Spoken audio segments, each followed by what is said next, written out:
Good morning and welcome to an all-new Eye of the Tiger. I'm Caitlin Tran. And I'm Claire Townsend. Suspension rates are down district-wide in comparison to past years. We go to Cam Madrana with more. This year, RJUHSD introduced a new restorative punishment model in an attempt to reduce suspension rates district-wide. During the 2017-18 school year, RJUHSD recorded a total of 284 suspensions. This year, that number has reduced to 115.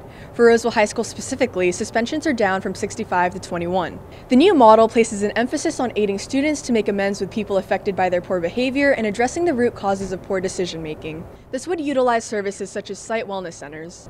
As administrators and other faculty members work to implement restorative practices, Principal David Bird is hopeful that continuing to implement restorative practices will help aid in reducing suspension rates. For most offenses, maybe it gives students a second chance, a first opportunity to try and fix it in the right way before we just immediately go, you gotta leave.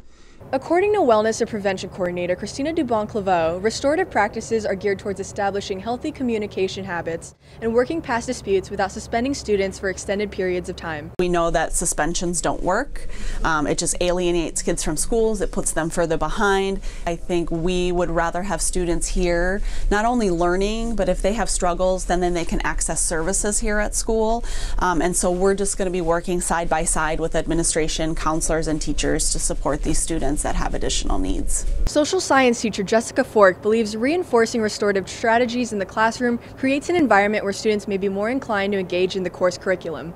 I already try to build community in my classroom. I did that even before the restorative justice piece, or even before they were talking about that, because how do you get classes to click? You treat them like humans, right?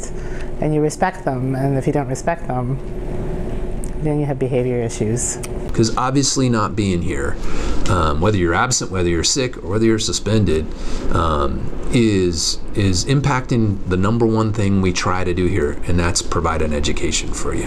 While suspension rates are significantly lower, Executive Director of Personnel Services John Becker says restorative practices are still a work in progress, and it will take some time to see its full effect across the district. Back to you, Claire. For more on the story, check out today's print edition or visit eyeofthetigernews.com. This week is Spirit Week. Tuesday through Thursday will feature an underclassmen versus upperclassmen format. Today is basketball versus baseball, tomorrow is Nike versus Adidas, and Thursday will be West Coast versus East Coast colleges. And be sure to wear your class color Friday for the Clash of the Classes rally taking place after second period. We now go to Natalie Russell with sports. Good morning and welcome to this Tuesday's edition of EOTSN. I'm Natalie Russell. A junior at Roseville High School used his experience from WWE wrestling to contribute to his high school team.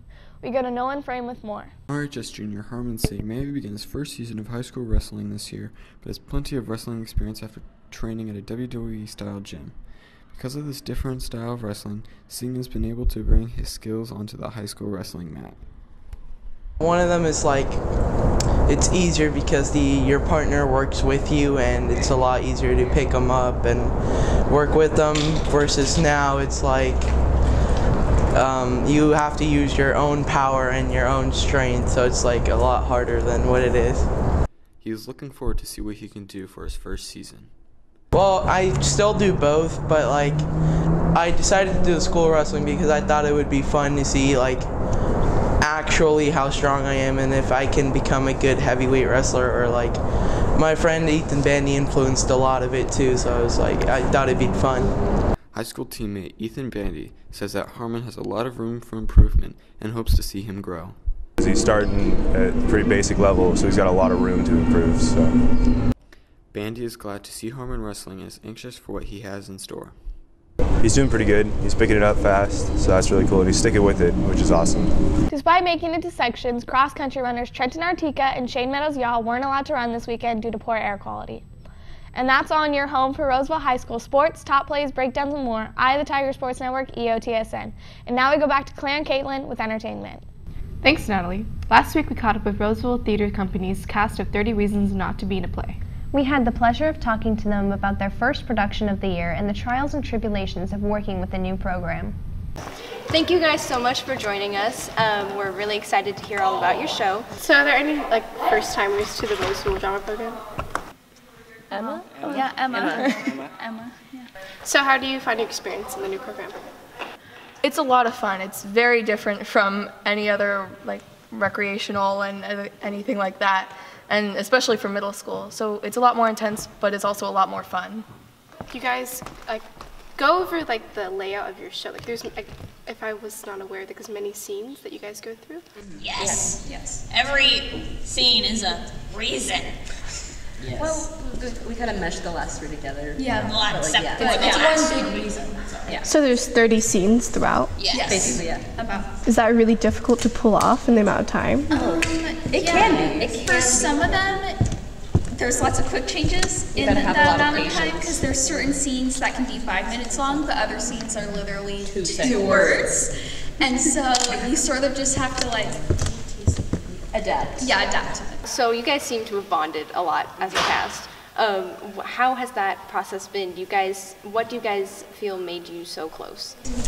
Knowing each other previously, also working with the newer kids just for a bunch of hours, with different scenes, standing around for lights.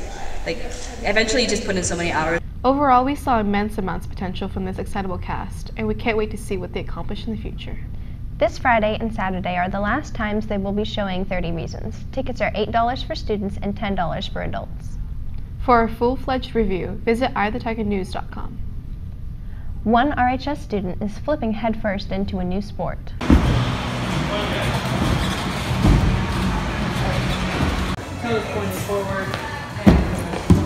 Sophomore Nathan Dewan's interest in joining the sport led him to begin practicing parkour and free running.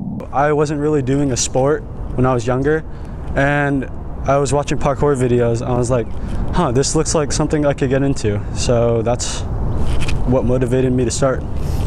For Dewan, parkour has left an impact on him that goes beyond the regular bumps and bruises. Parkour is not really competitive.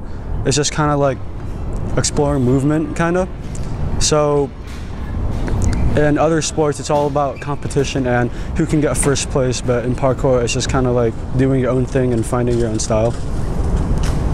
Dewan will soon become a coach for his parkour training academy. And that's it for us today on Eye of the Tiger. And don't forget to pick up a copy of today's newspaper. See you next time.